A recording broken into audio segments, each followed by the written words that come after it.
কয়টি অক্ষর? র, সিন, ওয়াও, লাম। খুব ভালো করে বুঝবেন। আবার মুহাম্মদ লিখলে আবার একটি অক্ষর বেশি হয়, তারপরে প্রকৃত শব্দ লিখতে আহমদ লিখতে 4টি অক্ষর। কয়টি অক্ষর? 4টি। আলিফ, হা, মিম, লাম। তাহলে আল্লাহ পাক এই সারি মিল কেন করলেন? এই 4 সংখ্যার হিকমতটা কি? কি শুনবেন?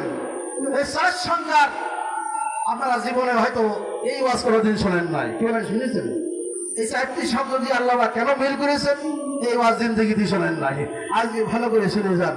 আল্লাহ পাক এই 4টি অক্ষর দিয়ে আল্লাহ পাক বুঝাচ্ছেন, যারা কোরআন, হাদিস, ইজমা, কিয়াস, ইসলামের চতুর্দিক থেকে যারা এরকম মেনে চলবে সে ঈমানদার হয়ে মারা যাবে।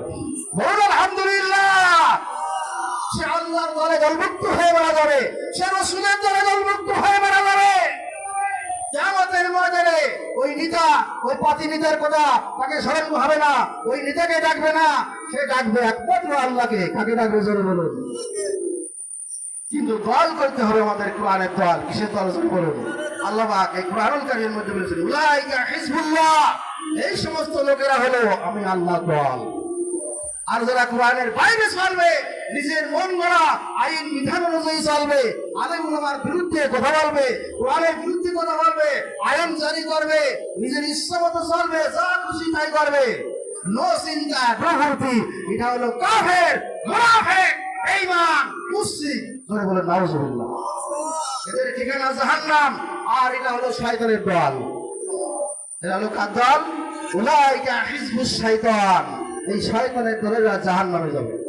তাহলে সূরা রহমান থেকে আমরা শিখলাম এই 4টি অক্ষর দিয়ে আল্লাহ পাক বুঝাচ্ছেন কোরআন, হাদিস, আল্লাহ, পরকার, রাসূল সর্বদিক থেকে যারা মানবে এরা সত্যিকার কামেল ঈমানদার। আমরা কামেল ঈমানদার হতে চাই না সামান্য ঈমানদার হতে চাই? কি হতে চাই?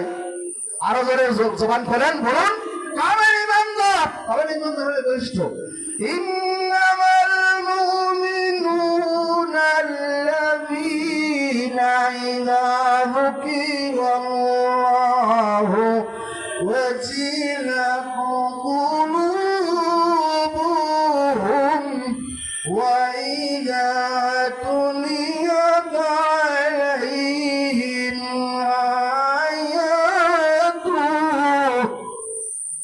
زادتهم